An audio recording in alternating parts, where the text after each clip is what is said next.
আসসালামু আলাইকুম। আরফিন মোটরস নামের বাইক নলেজের পক্ষ থেকে স্বাগতম। তো আজকের ভিডিও হচ্ছে বাইকের এসআর প্লাগ কখন নষ্ট হয় এবং কিভাবে নষ্ট হয় এবং কখন পরিবর্তন করা লাগবে সেই বিষয়ে আপনার সাথে বিস্তারিত কথা বলবো। তো দেখতেই পাচ্ছেন এই বাইকটির আমরা এসআর প্লাগটা এখন খুলে নিচ্ছি। তো বাইকের এসআর প্লাগ নষ্ট হয় আসলে কখন নষ্ট হয় এটা আসলে কোনো বড় কোনো সমস্যা না। যদি আপনি সঠিক সময় এটা বুঝতে না পারেন তখন আপনার এটার জন্য আপনার সমস্যা বা কোনো ধরনের ক্ষতির সম্মুখীন হতে পারে।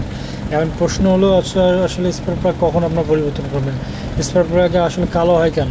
কালো হওয়া মানেই কিন্তু আবার স্পার প্লাগ নষ্ট হয়ে যায় এমনটা না। কালো হওয়া মানেই আবার স্পার প্লাগ যে পরিবর্তন করতে হবে তাও না। স্পার প্লাগ যখন পুরোপুরি নষ্ট হয়ে যাবে আপনি কীভাবে বুঝবেন সেই বিষয়ে এখন কথা বলবো। আসলে বাইকের স্পার প্লাগ নষ্ট হওয়া আসলে সহজে হয় না। এটা নির্ভর করে আপনি বাইকের চালার ধরন বা আপনি কীভাবে চালাচ্ছেন সেটার উপর। তবে কিছু নিয়ম মেনে চললে আপনার স্পার প্লাগ সহজে নষ্ট হবে না। দেখতে পাচ্ছেন যে এটা আপনার স্পারটা কালো হয়ে গেছে, উপরের মাথাটা একটু বাদামি, মাঝখানে ইলেকট্রোলাইটটাও একটু কালো হয়ে গেছে। তো আসলে আপনি যখন গাড়িতে স্পার প্লাগে আপনি গাড়ি ওয়াশ করতেছেন কিন্তু আপনার স্পিড গান দিয়ে ওয়াশ করতেছেন, সেক্ষেত্রে যদি আপনার এখানে পানি চলে যায় সেক্ষেত্রে আপনার স্পার প্লাগটা নষ্ট হতে পারে।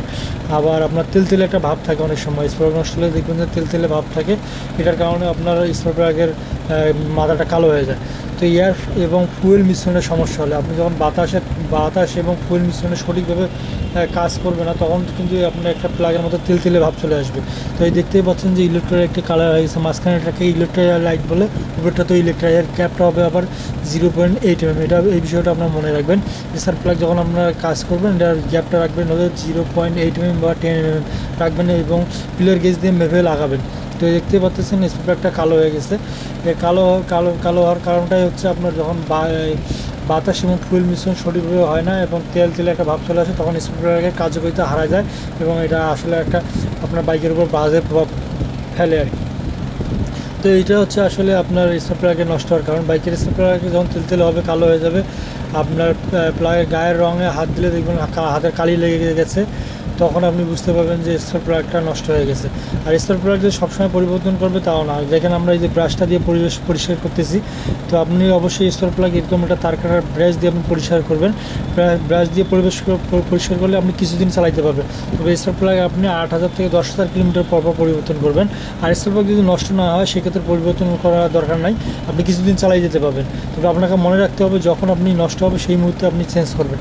তো দেখতে পাচ্ছেন এটা ভালোভাবে আমরা পরিষ্কার করে নিলাম। এবং বাইকের যে স্পার প্লাগ যে ছোটো একটা জিনিস সেটা আপনাকে এটা কিন্তু খুব একটা গুরুত্বপূর্ণ জিনিস, সেটা মনে রাখতে হবে। এটা যদি আপনি সঠিকভাবে নজর না রাখেন তাহলে কিন্তু আপনার সেক্ষেত্রে আপনার একটা বড় ধরনের ক্ষতি হওয়ার চান্স থাকবে। তো এই হচ্ছে ব্যাপার। আর বাইকের কিন্তু উপরে যদি বাদামি কালার থাকে সেক্ষেত্রে কিন্তু স্পার প্লাগ সহজে নষ্ট হয় না।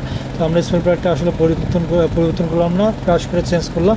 তো আসলে আমি আপনাদেরকে হয়তো বুঝাতে পারছি কিনা জানি না, অবশ্যই কমেন্টের মাধ্যমে জানাবেন। আর এরকম সুন্দর সুন্দর ভিডিও পেতে আমাকে অবশ্যই লাইক, কমেন্ট, সাবস্ক্রাইব করতে ভুলবেন না। ধন্যবাদ। আসসালামু আলাইকুম। সবাই ভালো থাকবেন। আবার নতুন ভিডিও নিয়ে আসবো।